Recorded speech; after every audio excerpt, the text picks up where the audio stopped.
What's up, YouTube? Welcome back. What's up, YouTube? Welcome back to another episode of New Parenting Training.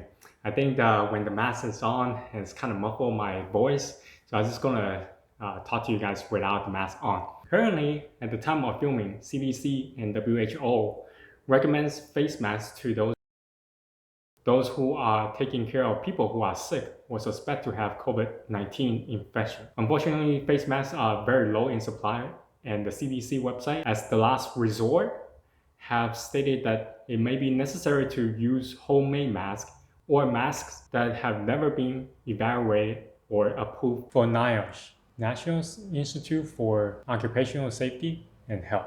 So CDC has reference to an article about how to make a homemade mask. So in this video, I'm going to share with you how to make that mask according to that article. So I'm trying my best to replicate, and I have done some experiment with the old clothes that we have. So yeah, this was the outcome of it. So I'll show you the step-by-step how to make it. So as a huge disclaimer, I am not a medical professional, nor am I expert on making masks. However, I hope you found this informative and enjoyable. Again, by all means, homemade masks are not there to replace the commercial mask, but as a last resort.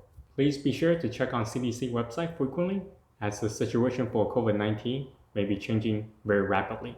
And I will provide all the items and the links I have mentioned in this video down in the description below, so you can go check it out yourself.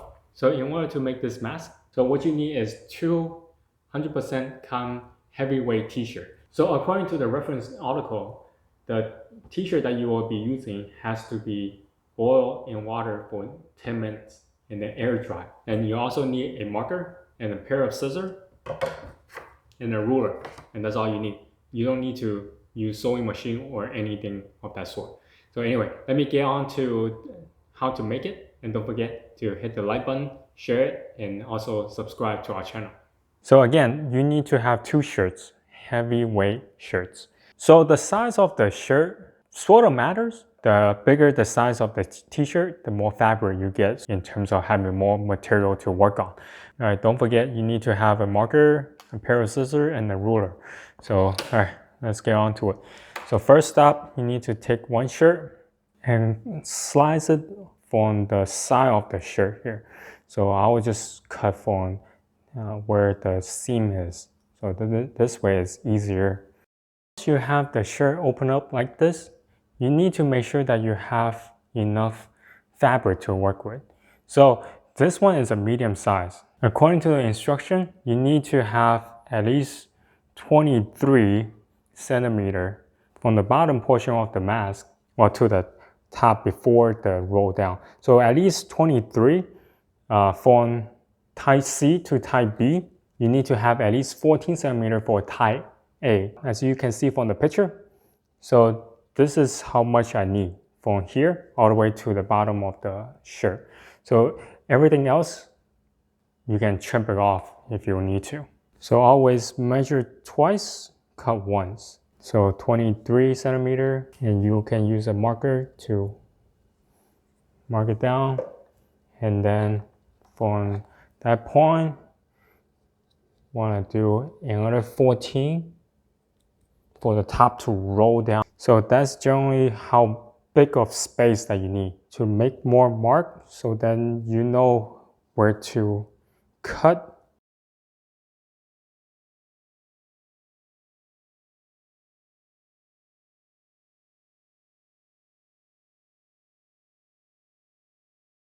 Now what I'm gonna do now is just trim off all the excess part that I don't need from top.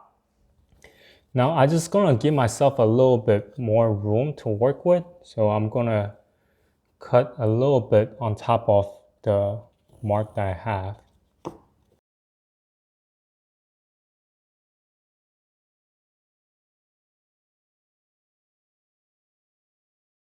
Okay, now that I trimmed the excess part off, what you need to know is the top part is where you're gonna roll down like so until you reach this mark where the rest of it is 23 centimeter.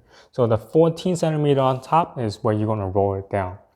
So this is what tie A need to be look like. Okay, so for the center where your mouth is going to be, you need to have at least 23 also. So if you look into the website, the ruler here, I measured from this part all the way to this part, which is showing is at 23 centimeters.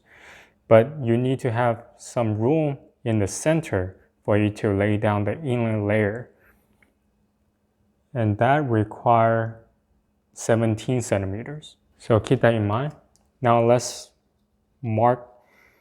find a place that's kind of center, 23. So I marked the place where if I need to cut from the side, I cannot go beyond this point. So I started off at 13.5. So I'll be going up here at 13.5 or so and mark it again.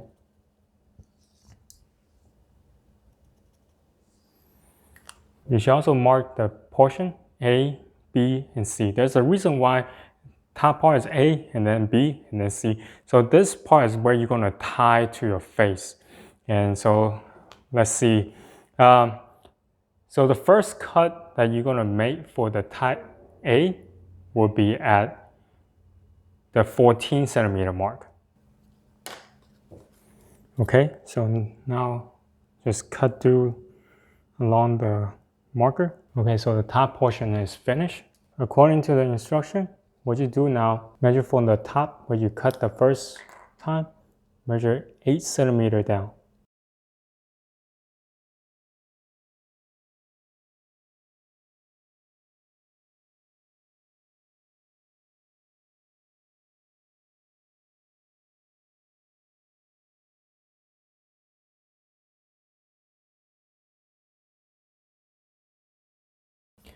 All right, so once you have made the mark, you just have to cut again. It might sound a little bit complicated as I explain it. Essentially, you just have to trim off the excess up top. And once you have the actual piece fabric to work with, then you just have to do one cut, two cuts to make the mask. So at the top, you have to roll down like so, and that will become a tie to your face. That will be the portion A, and this will be portion C, and this will be your portion B.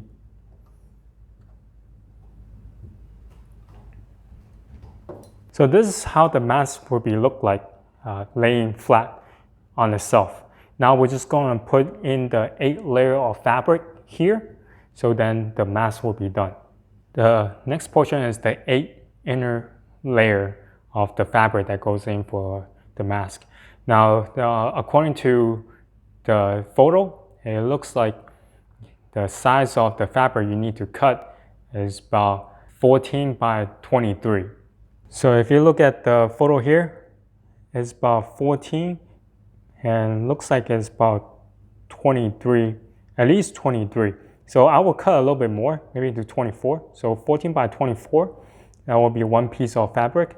And because it mentioned that 2 cross grain, 2 straight grain. So what I think they want is to one this way and one this way. The way that you can think of it is you can cut one that's 14 by 24. The other one is 24 by 14. So you do 4 fabrics of 14 by 24 and then 4 fabric that's 24 by 14. Okay, so this is the template that I have. I have 3 horizontal on the back and 1 vertical on the back. And then on the front, I have layout 3 vertical and 1 horizontal. Now this shirt is size small, so a size small will have enough fabric to make all 8 layers that the instruction require. The reason why I created 4 horizontal and 4 verticals, they require to have 4 cross grain and 4 straight grain. So this way, pretty sure I cover how the grain will lay out in terms of crossing or straight. Okay, anyway, so let me cut them up and then put it into the mask. All right, so after I cut them all up, here are all 8 pieces of the fabrics. Now you just put like on top. Well, now you just put it in the center, like so, and then start rolling down the top portion. Now, this is why it's a good idea to have a little bit portion that extended out. So when you roll down portion of it as well. So this way it will be easier when you're trying to put the mask on your face by yourself. If you have someone to help you, that will be even better. But if not, then you can still do this by yourself. See, if this is not rolled in, then every time you try to put it on, this fabric might come off. So now let me show you how to put it on. So I lay out here the mask itself. Now, remember I have you to label A, C, and B. And here's a reason why I want you to label it, because there's a sequence of which one goes first. Obviously, A goes first, and then goes B, and then goes C. Now, the layers are here, and this is already been rolled up. Roll a little bit more. Now, according to the website, you're supposed to have a slit here for your nose. Now, for me, I haven't made one yet because it's very essential that you test on your face first to see where to cut. So here's a photo of the nose slit after I have put on my face and readjusted to cut the hole, the necessary hole to make the slit. The nose slit was first placed over the bridge of the nose. The area around the nose was adjusted to eliminate any leakage. If the seal was not tight, it was adjusted by adding extra material under the roll between the cheek and the nose, or by pushing the roll fabric above or below the cheekbone. So just make sure that when you do the slit, you might have to add more fabric into it or cut more off depending on the shape of your nose. You can tell from the picture, there's no space for any leakage to go inside your face. What you do is you put this on here like so, and the top part is the A part, tie A. So you tie up the tie A here, like so, and the piece of fabric on the bottom is type B. So you just type it over top of your head.